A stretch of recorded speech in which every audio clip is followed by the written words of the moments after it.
Salve, minha rapaziada, mais um vídeo aqui do canal Brown Fogo, absolutamente tudo sobre Botafogo de Futebol e Regatas. Já vamos começar falando sobre Botafogo e Cuiabá. Pô, Brown, mas o jogo é só na quinta-feira, tá tudo... Não, meu irmão, não tem essa, vamos começar a falar desse jogo que é muito importante já nesta segunda-feira. Já estamos aqui gravando aqui por volta de meia-noite e meia de domingo para segunda, nessa madrugada de domingo para segunda. Pô, Brown, mas é um jogo tranquilo, tá tranquilo nada, vai brincando, vai subestimando o adversário. Tem muitas coisas interessantes aí pra gente falar, apesar deles não terem o principal jogador do time deles, o reserva também é um cara que gosta de incomodar o Botafogo e a gente tem que ficar atento a todo tipo de curiosidade nessa partida. Vamos falar aqui, vamos focar, né, não só nesse jogo, mas no que a gente vai ter depois, né, porque no domingo, 3 dias depois dessa partida contra o Cuiabá, o Botafogo vai a São Paulo para encarar o Palmeiras no Allianz Parque, tá certo? Inclusive, ao longo dessa semana, a gente deve ter novas informações a respeito dos ingressos que vão ser vendidos para essa partida tão importante, com inteira a R$220, ao que tudo indica, para a torcida do Botafogo. Agora, resta saber quando essas vendas vão começar para o torcedor visitante. Antes da gente começar a falar aqui dos jogadores suspensos, pendurados, né, tanto no Cuiabá quanto no Botafogo, tudo mais, se inscreve aqui no canal Brown Fogo, que a gente está com quase, né, 93.200 inscritos aqui no canal Brown Fogo, tá certo, rapaziada? Se inscreve, deixa aquele like, ativa o sininho para você não perder absolutamente nenhuma novidade. Então vamos para cima, me dá essa moral pra gente chegar em breve aos 94 mil inscritos, fechou? Galera, Botafogo e Cuiabá. Ah, Brown, é uma obrigação o Botafogo ganhar do Cuiabá porque é um time fraco. Calma aí, é obrigação o Botafogo ganhar do Cuiabá? Para um time que tá querendo brigar pelo título brasileiro, que é o líder do campeonato, que tá vendo, né, o time que a gente vai enfrentar, que é o vice-líder do campeonato no jogo de 6 pontos no domingo, na cola, sim, não deixa de ser uma obrigação o Botafogo vencer para manter a liderança. Afinal, o Palmeiras, que é um time que dificilmente perde, né, nos últimos 100 e não sei quantos, 108, 110 jogos, teve 5, 6 derrotas, é uma coisa inacreditável, né, 9 derrotas, sei lá, né, mas enfim, é uma proporção bizarra, né, a cada 10 jogos, né, 11 jogos os caras só perdem um jogo. É surreal, né? E contra adversários assim, pô, Libertadores final, Chelsea, né? É surreal. O Palmeiras enfrenta o Bahia, né? Na Fonte Nova. O Bahia não tá tão legal, né? Melhorou um pouco nos últimos jogos, mas a tendência é que o Palmeiras vença esse jogo contra o Bahia, né? Se não vencer, pelo menos empata a partida. Então seria muito importante o Botafogo ganhar. Mas se engana quem acha que o Cuiabá é muito fraco, tá longe disso, tá?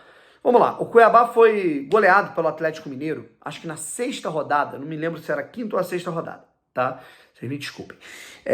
O técnico foi demitido, o Ivo, né, o treinador português da equipe do Cuiabá, e aí trouxeram de volta o Antônio Oliveira, que foi demitido do Coritiba, e ele é um cara que foi muito bem no Cuiabá. Para quem não se lembra, o Antônio Oliveira, ele foi o técnico que salvou a equipe do Cuiabá do rebaixamento. Foi justamente ele que, com um trabalho fantástico, conseguiu manter o clube na primeira divisão. Voltou e já tem uma sinergia, cara, tem a base, os jogadores do Cuiabá já jogavam por lá, é um cara que é muito querido, por exemplo, ele e o Daverson se adoram, né? E aí, cara, são 4 jogos desde que o Antônio Oliveira voltou ao comando técnico do Cuiabá. Teve a derrota para o Fluminense também, mas era um técnico interino.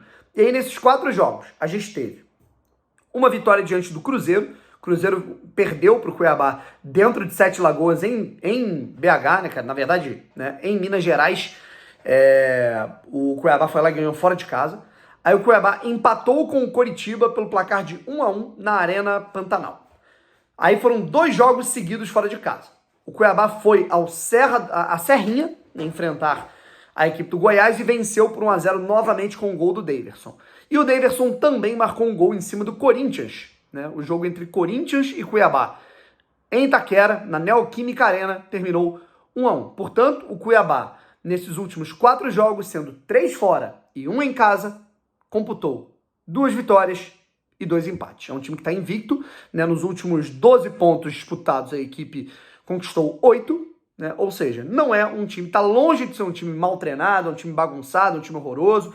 Tem suas fragilidades, até vi, né? Eu tô para estudar até um pouco mais a fundo esse time do Cuiabá jogando, mas até vi que a equipe do Cuiabá tem fragilidade na saída de bola, na pressão na saída de bola e também no contra-gol, quando, né, no tal do atacar defendendo, né? Que quando você perde a bola, o time fica muito desorganizado para voltar, se recompor, né? Saber o que vai fazer exatamente para brecar os contragolpes ou o ataque rápido da equipe adversária, que são características até muito interessantes da própria equipe do Botafogo. As falhas do Cuiabá casam com as características fortes do Botafogo, né? O próprio Fogo Stats publicou isso, né, no seu perfil, né? Ele tem uma página ótima lá no Twitter, o Matheus, e obviamente a gente vai ver esse Antônio Oliveira, o técnico português, ficando atento para corrigir, né, esses problemas e tentando aí melhorar os aspectos, obviamente também, né, pensando nas fragilidades do Botafogo. Fechou?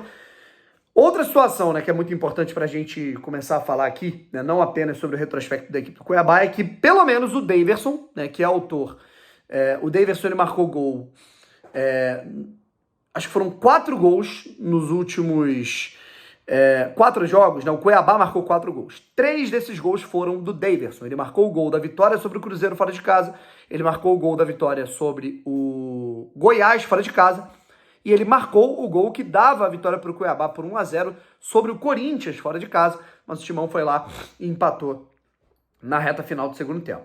Ele não joga, ele está suspenso pelo terceiro cartão amarelo que ele levou contra o próprio Corinthians. É óbvio que o Davidson ia tomar um cartão contra o Corinthians. Deve jogar o Pita, que é um cara que adora fazer gol no Botafogo, fez 3 gols em cima do Botafogo no ano passado com a camisa do Juventude, tem que marcar muito bem esse cara, né?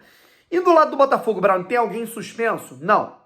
A gente tem jogadores pendurados. Na verdade, a gente tem um jogador suspenso. Acabei de me lembrar aqui que o Eduardo levou o terceiro cartão amarelo dele contra a equipe do Fortaleza, tá fora, e foi até bom porque, enfim, claro, é sempre importante contar com o Eduardo, mas melhor do que ele tomar o terceiro cartão contra o Cuiabá e a gente não tê-lo contra o Palmeiras. O Eduardo, portanto, tá, né, obviamente confirmado contra a equipe do Palmeiras. A gente tem pendurados na equipe do Botafogo, nesse momento, de Plácido, Rafael e Cuesta. O Cuesta é o cara que eu acho que a gente tem que ter a maior atenção. Tá? Inclusive, eu acho que eles vão explorar isso, sabendo que o Cuesta não pode fazer falta, não pode se arriscar. Eles vão explorar isso para tentar fazer com que aquele lado ali do Botafogo fique mais vulnerável. Além do Cuesta, que tá aí, porra, bate aquele desespero, Brown, tem que poupar o Cuesta e botar o Segovia. Não. Força máxima, não tem jeito, Campeonato Brasileiro é isso, vale 3 pontos também o jogo, não concordo com isso, tem que poupar o Cuesta, teve 10 dias de descanso, tá? O de Plácido é um cara que também tá com o segundo cartão amarelo, e aí vamos dizer que o Rafael jogue, tá? O Rafael é meio maluco, né? A gente sabe muito bem disso. Vamos dizer que ele toma o cartão, aí fica suspenso para o jogo contra o Palmeiras. O Castro tem adotado, né, o aspecto de que sempre que o Rafael toma cartão, ele é tirado do jogo. Aí entra o de Plácido. O meu medo é nessa aí, os dois tomarem cartão. Isso já aconteceu nesse Campeonato Brasileiro.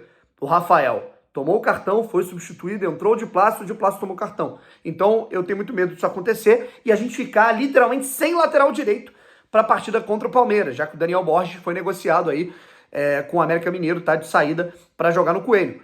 Então, assim, seria muito importante a gente ficar atento a essas duas posições para, o ideal seria o de Plácido não levar esse terceiro cartão amarelo, não ficar suspenso, e o Cuesta também não. Fechou, rapaziada? O que vocês acham desse jogo Botafogo-Cuiabá? Comentem aí, até a próxima, tamo junto e fui.